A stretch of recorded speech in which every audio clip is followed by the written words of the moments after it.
Warning. The following podcast is utter nonsense and may cause agoraphobia, kleptomania, insomnia, and oppositional defiance disorder. We are required by law to provide you with this disclaimer for hazardous materials.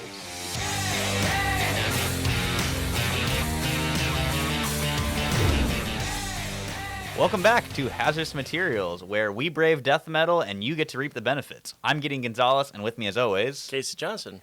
So, Death Metal number 7 came out and mercifully put the book out of our misery, but with it came the new DC status quo in terms of continuity nonsense. And being the big nerds that we are, we're going to talk all about it. Yeah, we're going to break it down for you of what this means for the future of DC storytelling for at least the next year until another big major event shakes things up. So, yeah, of what I'm understanding, this is DC saying, for reals, guys, this is it. Yeah. We swear. So the kind of arc words of the issue is everything counts, with Wonder Woman, who's now a giant golden lady, don't ask, it happened in a tie-in, wailing on the Batman who laughs through time, to the point where they go back to the dawn of the DC universe, and he smacks her with the hand of creation, and then she punches him into a primordial sun, which I guess kills him, and then the hand of creation scoops her up and takes the form of Golden Age Wonder Woman and tells her, yeah, everyone's gonna remember everything. This is our reward to you guys for being heroes. Which, okay, kind of weird, but... Yeah, so from what I'm understanding, the thing is basically was the Batman Who Laughs was trying to convince Wonder Woman, listen, team up with me, I'm going to kill these primordial beings because they're coming here to destroy us. They view the DC universe as a failure. You know, they're not evolving, they're not changing. All they do is destroy themselves. We're going to wipe them out. And maybe Prometheus should have had like a little blue AT&T logo on her chest. So she eventually, I guess on principle, does not team up with him, even though that she knows by not doing it, everything's going to get wiped out. So I guess principles exceed the reality of everything as we know it. But I guess that's the mulligan that we needed. So the powers that be turn themselves into a vision of the old school Wonder Woman saying, hey, listen, you know, we're going to come down here, we're going to wipe everything out. But what you did was a real... But you're pretty sick. That was a to mitzvah. be fair, Wonder Woman rocks. And I'm glad that she's getting this kind of attention in the big event title for DC. Mm-hmm. Like, they could have had Superman do this, and it kind of would have been a retread of other crisis events. Right. But as much as I've not enjoyed death metal, I do like the attention it gave Wonder Woman having her be the lead, even if the invisible chainsaw was stupid. Yeah. So that's what's going on. After decades upon decades of DC going, okay, listen, you know that stuff that you had? Forget about that. We're starting over. We're going to make it fresh. It's going to be clean. Don't have to worry about all this old continuity. We're just going to do it straight. 15 years go by. Okay, remember that stuff we were talking about? Okay, we're just going to fix some of it now. Some of it now was 0 hour. But it's going to be okay. Trust us. We're fixing everything. What was it then? It was Final Crisis. No, something happened between it goes 0 hour and Final it goes Crisis. It goes 0 hour, then Infinite Crisis. That's what I was trying to say. Yeah, then Final Crisis. Then Final Crisis. Then Flashpoint. Mm-hmm. Then 52. Or is it 52, Flashpoint? 52 didn't really change any continuity stuff, though. 52 is the aftermath of Infinite Crisis. The new 52? No, I'm talking about just the book 52. I'm talking about New 52. Yeah, but that's... We've talked about this before. Every time I'm talking about 52, I'm talking about the New 52. Yeah, but there's a book called 52 that's... But we're not talking about that. Yeah, but it's Don't confusing. fight me on this, Gideon. You say the New 52. Yes, the New 52 was one of the major reboots. And then we got past that with good old Wally West trying to fix everything. And Rebirth. And we thought that was the end of it. Nope. We've got this now. What I call carrot on a stick storytelling, in which they keep on teasing you, hey, that thing you like, we're going to bring it back. You just got to buy another 6 issues, and I promise it'll happen. It still hasn't happened. And they did that with us, with you and I, almost directly because of our love of Wally Yeah, West. we're big Wally stands on this show. We really were, and we got jacked around a lot on this whole thing, just to finally have him finally convince everybody, hey, listen, I am real, and we were totally in for it. We had that great splash page of Barry recognizing him, and we were thinking, okay, good, Wally's home, no one's gonna mess with him, it's gonna be great. We were wrong. The shallow promises of rebirth. And now everybody I talk to about Wally, all they can remember is, oh, did they turn him into a mass murderer? Yeah. Yeah, they did. Yes, they did. It was bad. Almost like within months of him coming back. Yeah, it was awful.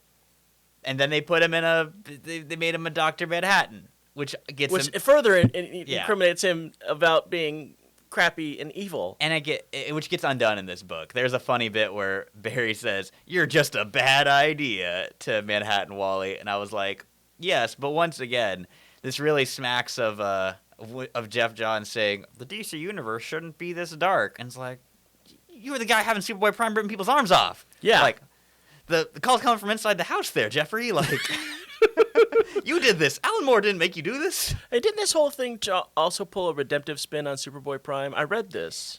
It did. Haven't gotten to read The Secret Origin, but I love Superboy Prime, but I feel like it's kind of hilariously misguided to give him a redemption arc. And well, they give him this big old redemption arc because the whole thing of him being, oh, we've given him so many choices and chances, and he's been so horrible. There's no way we can possibly redeem him. And then the whole story is basically his backstory. It gives him empathy and pathos without the whining. It actually subtracts the whining. I feel like Jeff Johns going back and making his cartoon version of toxic fandom into a redemptive character really speaks volumes of Jeff Johns' work over the past decade. And that does make me sad, because in the end, you do have some kind of... He has some kind of an arc that comes around. I'm going to let you read it. It's actually not bad. I'll give it a shot. But Death Metal 7 has him floating around with the usual smoky energy wound coming from his back that you usually see when somebody's had their ass kicked. Mm-hmm. I have no idea what happened to him. Buy more tie-ins. Yeah, apparently I did not buy enough tie-ins, even though this Superboy thing just happened last month. But we've gotten way, way, way off course. Actually, we're still on course because it's all about this. I guess it is. It really is. There's a big old party at the Hall of Justice, and all the villains are invited. And Barry's like, "Hey, Wally, why don't you come with me on a secret vibrational frequency into space?" Yup. And so they go to the new Halls of Justice and Doom, floating here on the moon. And it's actually pretty sick looking. I kind of dig it. Yeah, but I mean, it's so strangely on the nose, because it's like, they're so self-aware, these villains. Yeah. It's like, we're bringing in the best heroes and the best villains. I'm like, why? So, yeah. So basically, there's a new multiversal, I guess, observational team made up of Martian Manhunter, Hawk Girl, Mr. Terrific, Lex Luthor, Talia al Ghul, Vandal Savage, and I guess also Wally West, I felt was the implication. Yeah. That he was going to be joining this. Right. And, like, what happened to my boys Justice Incarnate? They popped up a couple of times in Death Metal and some of the better tie-ins, but then they didn't show up in the finale, so I'm just left here. Where is President Superman? Where is Captain Carrot? Where is Just Imagine Stan Lee's Shazam? Most of those are joke ones, but I like President Superman. President Superman rocks. I love, and we did see him in a distance shot. Yeah, in the book. But he has no impact. He was on this. like a major part of 2 of those tie-ins, and then nothing. Yeah, I think it's probably a good opportunity to show good old President Superman. Love that, and dude. that cool costume he's rocking. Oh yeah, there. Calvin Ellis. And see, that's something you can actually see from a distance. Go, I know exactly who that is. The inverted yellow and reds, real slick. It is. But anyways, so while they're here in this Hall of Doom Justice Doom, whatever you want to call it, Barry explains that essentially there's even more multiverses. We're in something called an omniverse, where dimensions are growing and popping up all over the place. And as everyone has apparently regained their memories of all prior continuity, we are reintroduced to a favorite concept of mine and the inspiration for this episode, Hypertime. Now, Casey, ask me what Hypertime is. Gideon, what is Hypertime? I'm glad you asked, Casey. Hypertime was coined by Grant Morrison and Mark Waid during Mark Waid's sequel to his classic Kingdom Come, The Kingdom. That essentially explains that the way time works in a post-Crisis on Infinite Earths DC universe where they no longer have a multiverse is that basically time is a river with inlets that go in, they swing back out, and they go back in. Or I should say reverse that. They go out, they go back in, they go out. So basically all of continuity is kind of fluid. Whatever you need, you can just grab it and say Hypertime did it and go on your merry way. And it lets you have cool things like Silver Age Superboy showing up to throw down with 90s Superboy and 0 Hour. 0 Hour was also a big Hypertime proponent. So, Gideon, ask me what I think about Hypertime. Casey, what do you think about Hypertime? I think Hypertime is great for children. Because that's exactly what this is. There have been proponents and opponents of this particular thing, and I think you and I showcase both of those because you think it's a great opportunity to bring in all these other stories, and I think it's just a great opportunity to be exceedingly lazy in your story craft. But don't you love... Or introduce yet more continuity problems. Here, let me lay this on you. You're a big Legion guy, right? I am. Aren't you excited about the idea that your favorite versions of Legion, and it's Legion of superheroes, so I know it's versions, not just one version. Right. They can pop in and meet the current version of Legion? Yeah, but see how problematic that is? What is the Legion? At this point, what is the Legion? Who cares? It's fun. Now, see, that's not the point. I need to be okay. Sometimes, for the purposes of proper storytelling and to properly enjoy it, you have to be able to rely on some level of continuity. If it's just lazy paintbrushes of, oh well, I'm just going to bring in this Superboy and I'm not even going to explain it. I can't read that. I can't. Yeah. Well, the explanation is, the timelines crossover. It's no lazier than, say, Kitty Pryde getting psychically sent back in time to warn her young self about the incoming Sentinel crisis. Yeah, but you know what? We've been using that same continuity of that particular event since then, and we could rely on every time we talk about this, we're talking about the time that Kitty Pryde went back there. It's an alternate future. We're not talking about the time that Wolverine went back there, or the fact that Sunboy showed up for no reason. I need my continuity. I'm not a slave to continuity, obviously. I do believe in the sliding time frame of 20, 30 years that Marvel has been rocking since the mid-'60s, and I'm okay with that.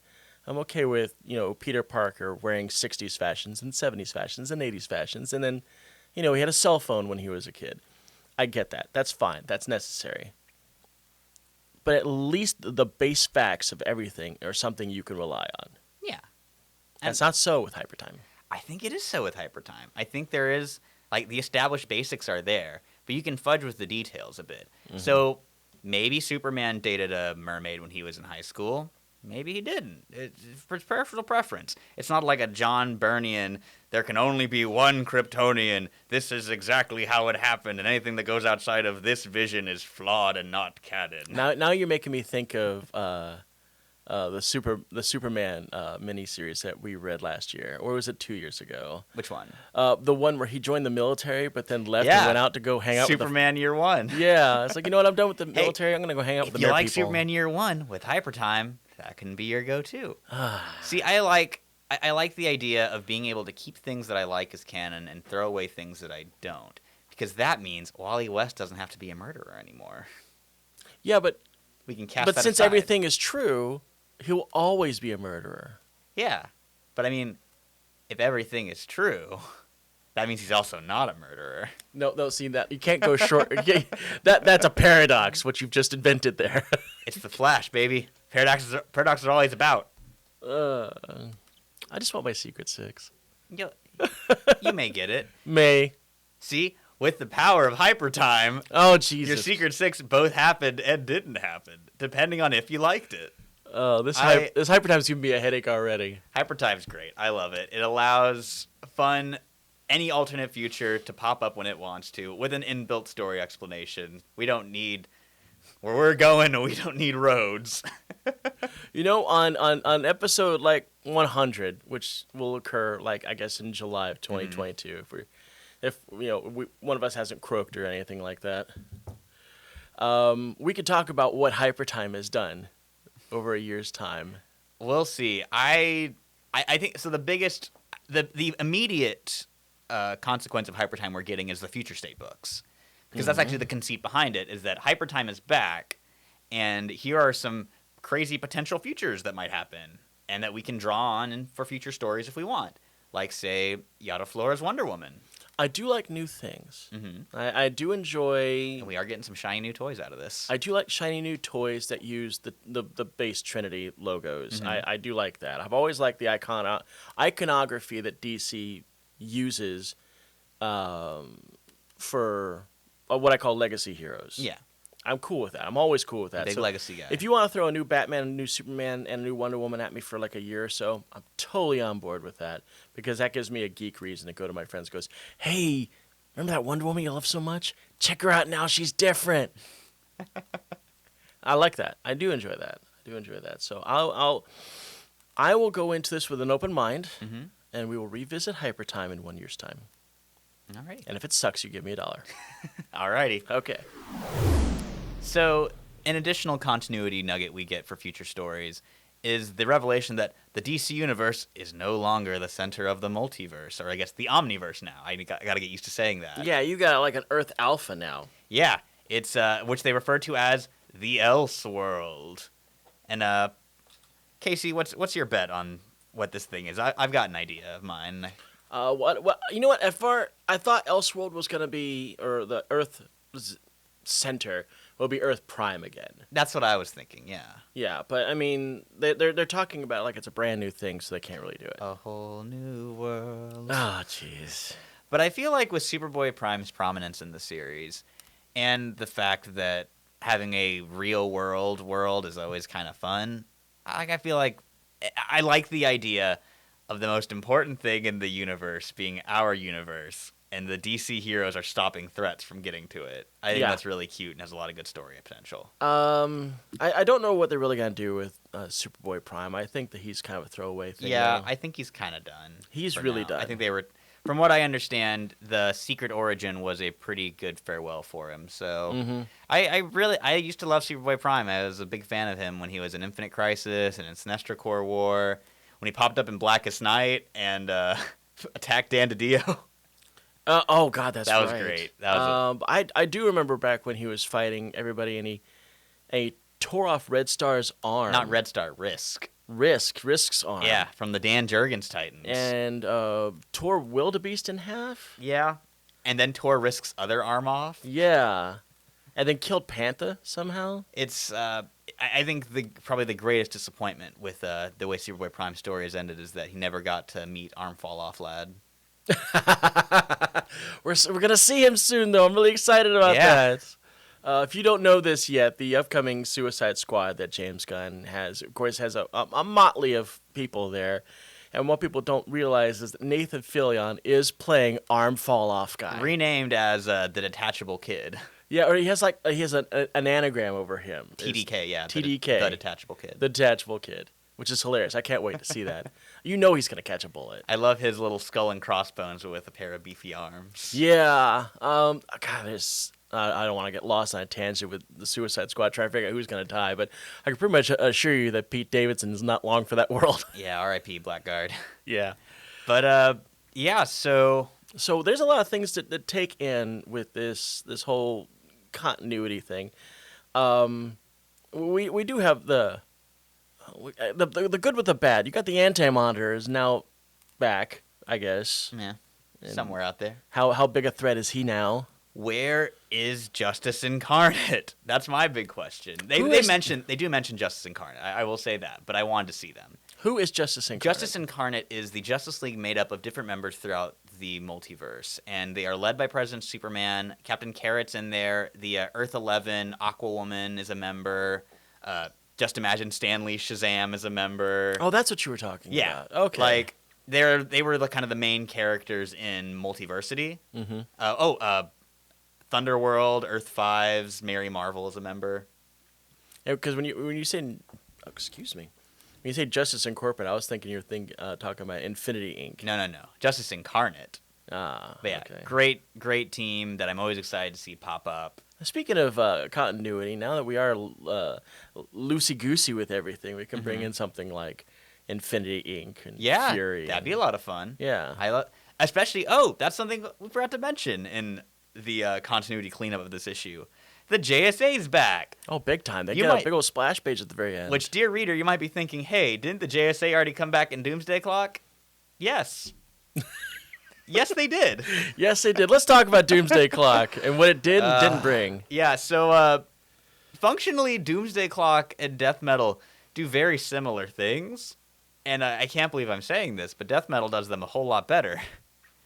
You know, I've realized that Death a lot Metal of didn't have the veneer of respectability that Doomsday Clock was going for, and is all the better for it. Yeah. I've realized that a lot of the episodes that we've done have had some level of comprehension by the casual reader.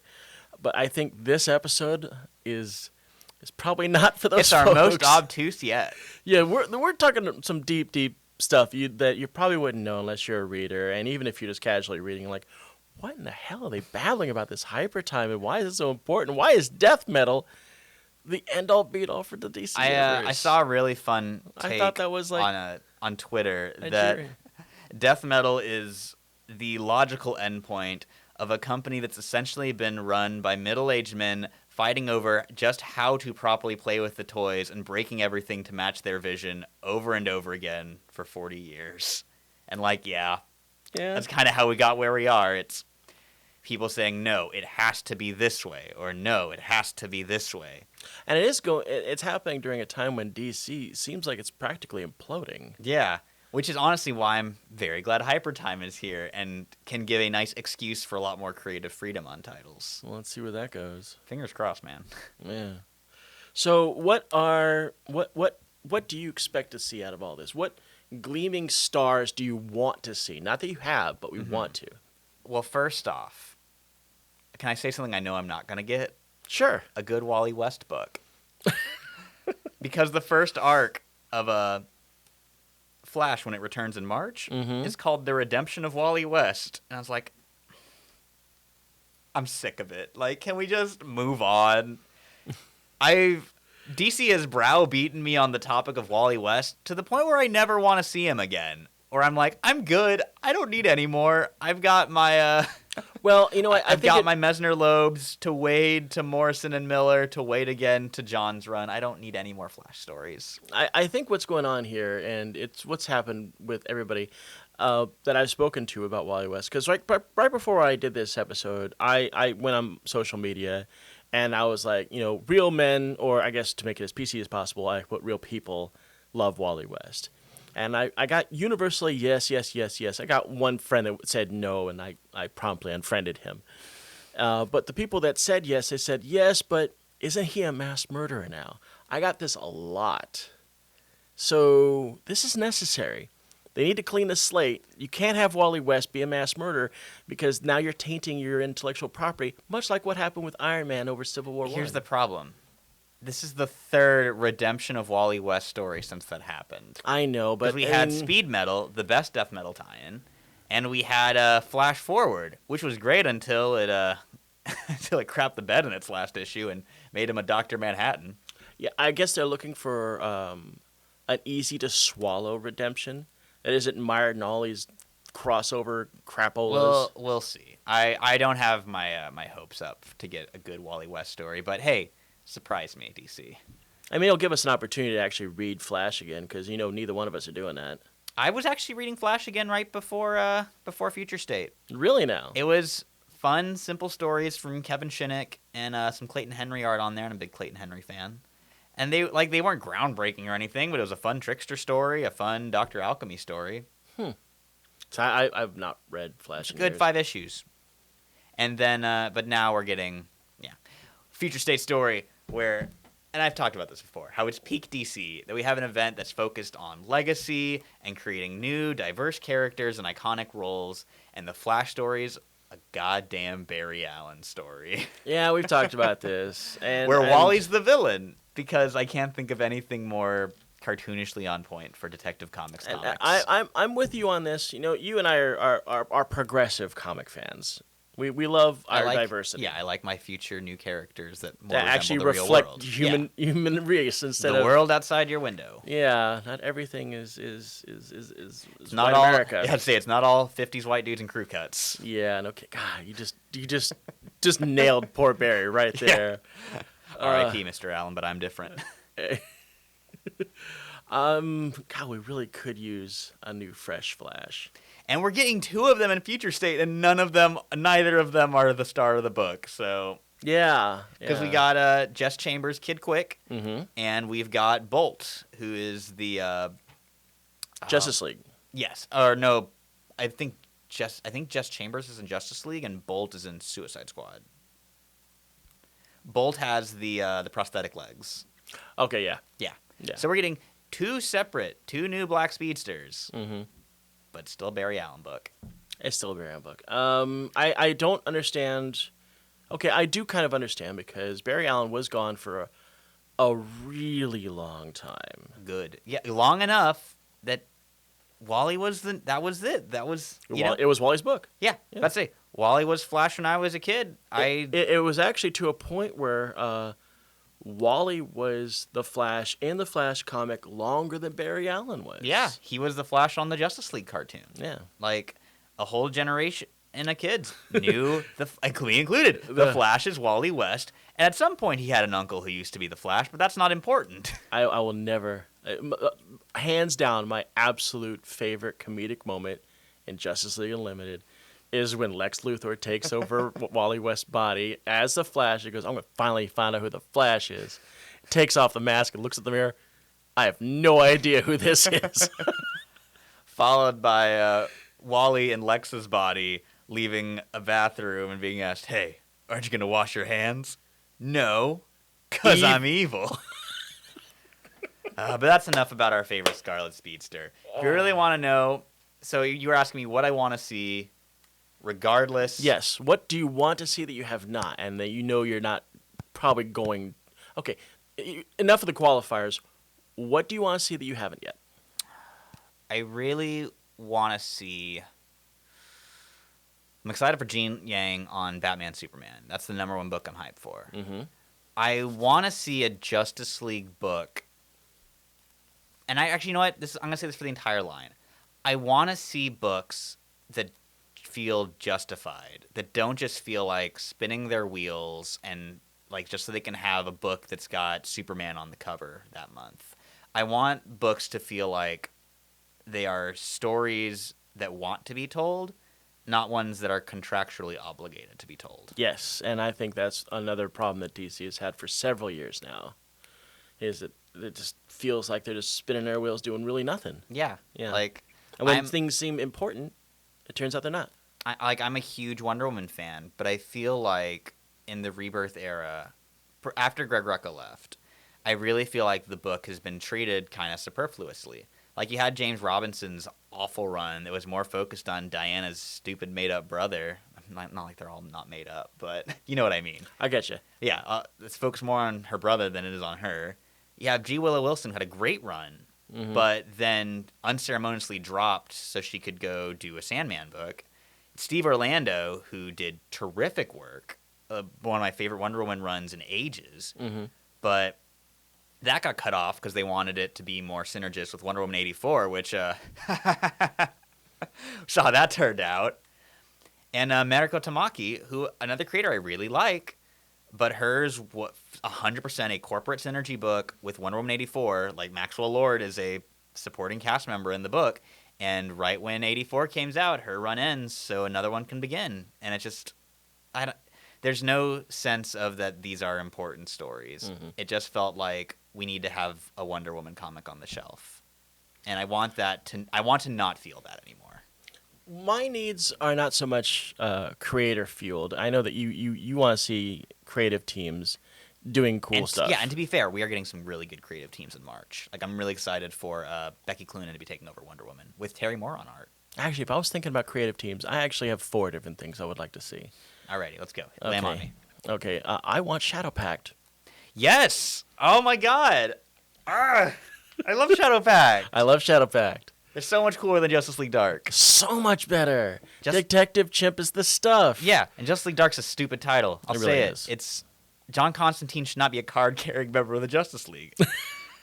Shouldn't be. I just had this conversation with a coworker today of how it's like, yeah, I know that team books are, in their very nature, cynical attempts to get all your biggest characters in one book. Mm-hmm. But Justice League Dark really feels like that. It's like, oh, here's Swamp Thing and Dr. Fate and Zatanna. It was forced. Yeah, exactly. Shadow Pact was organic. Like, completely organic. All these weird characters nobody cared about, but you threw them together and made something cool. It made me a Blue Devil fan. Yeah, exactly. I mean, and when Shadow Pact ended, that's when DC goes, oh, we should do something like that, except more mainstream. And that's where JLD came from. Yeah. Justice League Dark could be now, JLD. In JLD's defense, Ram V has really been killing on the book, and I'm really excited to see what he has in store in the future on the title. I think it's going to be a backup in Bendis' Justice League, so he's still getting to keep it around. Okay.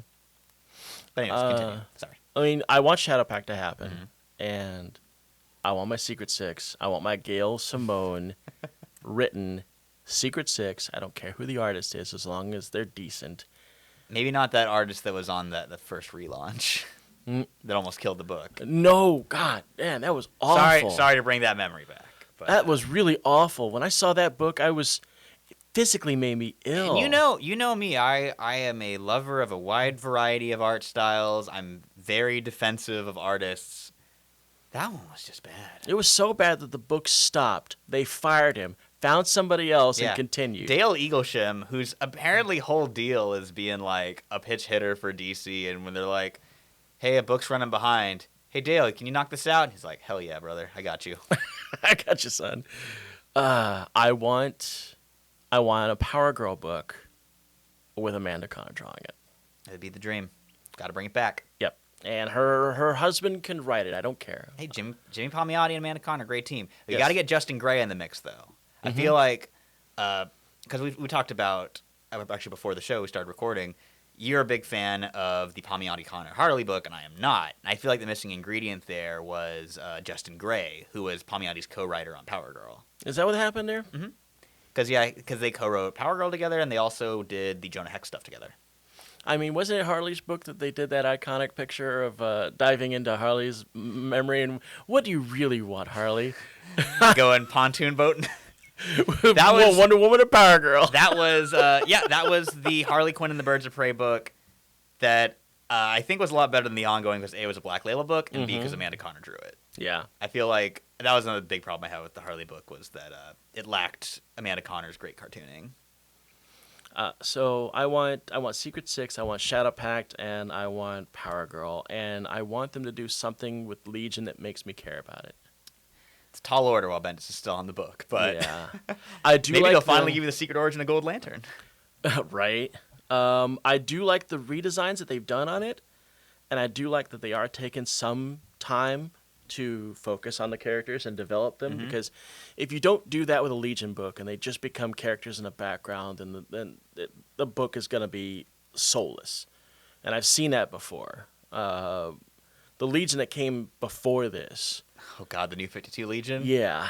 Talk about your comics that just exist to have a name on the shelf. It really, and there was like nothing to it. I read for like a couple of issues, it's like, I'm so not on board with this. You know, while we're doing our wish list of books, I really want a good Blue Beetle book again.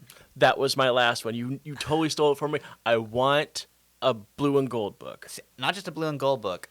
I want Jaime Reyes to have a book that is half as good as that original post-Infinite Crisis Blue Beetle book by John Rogers, Raphael Albuquerque, Keith Giffen, and various other creators. That's one of my favorite comics of all time.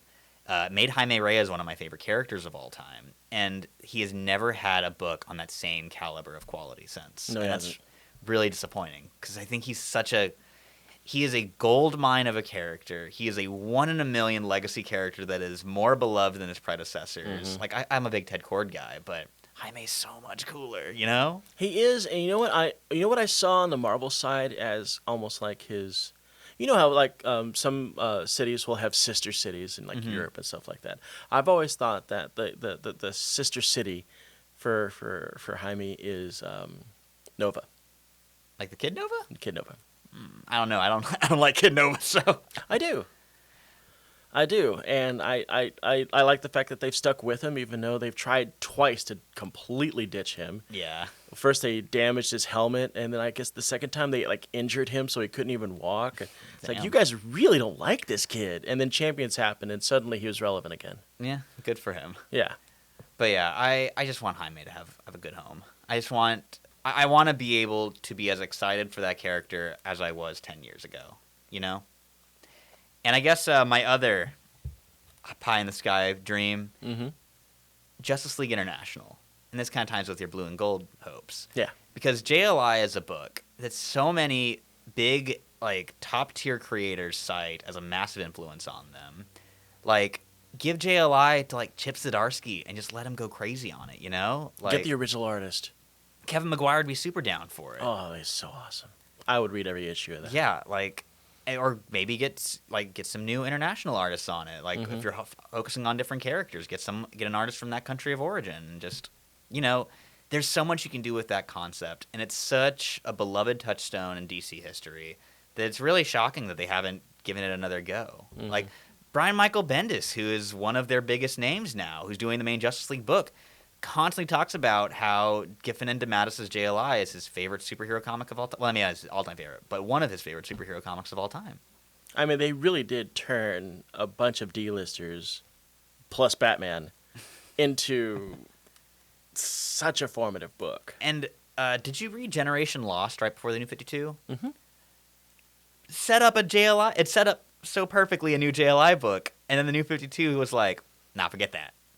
Oh, I'm sorry. I'm thinking about the Marvel Lost Generation. No. Generation Lost was post Brightest Day, where after Maxwell Lord has come back to life, but the only people who remember, he's managed to erase everyone's memory of him. Okay, I remember that. But Booster Gold remembers, and he reminds the rest of the JLI, and they get back together. So it's Booster, Fire, Ice, Captain Atom, Jaime Reyes, a new Rocket Red. I might be forgetting some additional characters, but like it's the JLI members you want to see. And this is back when Ted was still rocking a bullet in the head. Yeah, exactly. So they're like, hey, the guy who killed Ted Kord is back. No one remembers him. We got to put him down. I know we're getting off topic on this one slightly, but nothing broke my heart more than what seemed like the systemic killing of the JLI over a 4-year span. Oh, yeah. It's relevant to say again, the character assassination of Maxwell Lord, which, granted, got us some really good stories, like Generation Lost that I just brought up, but it's never sat well with me the way he was like, haha, I was evil the whole time. And by the way, also, we're going to kill the most beloved DC married couple of all time, a comedy staple of our book, and we're going to kill them in the most ugly and dark fashion possible. Identity Crisis is... I talk a lot of mad smack about different books on this show, but Identity Crisis is the absolute bottom of the barrel. Identity Crisis is almost... Well, you know what? I think that Marvel's Avengers 200 and Identity Crisis run some parallels. Yeah. Oh, for sure. Like, Identity Crisis, to me, is the absolute turning point of where the DC universe got away from what I liked about it, where it stopped being this new, ever-expanding world and became more and more insular and looping in on its own history and replaying the hits that the creators liked when they were kids, but adding more gore and rape and violence. You know, a lot of people talk about things that happened, like large world events that happened to them as they grew up, and it's like, where were you when so-and-so was shot, or where were you when such and such caught fire? And everyone can say, oh, okay, well, I was doing this. I can tell you the moment when I read Identity Crisis and where I was and how I felt. I felt dirty, I felt sad, and I was in your comic shop. You know how you guys have the tables are like this, and then the figures wrap around, no, the Funkos now. Yeah. I was on this table and I was sitting down and I was reading it and I was reading the Dr. Light scene. It's like, this is wrong. Glance up at a Dr. Light action figure. Yeah, I said, this is really wrong. This is something wrong about this. And as the months went by, it just seemed like, let's go and start killing the rest of the JLI. Ted Kord's going to catch a bullet in the head. Ralph is essentially going to commit suicide, and Sue's going to die by immolation. I never got my damned Ralph and Sue Dibney Ghost Detectives books. Right? That would have been cool, actually. Would have been great. That would actually have been the comedy wrap-up of that. Yeah. Speaking of wrap-up. We should, yeah. We've gotten so completely off the deep end. While explaining continuity, we fell into a continuity hole ourselves. We did. So I hope this cleared some stuff up for you guys. If it didn't, I hope it was at least entertaining.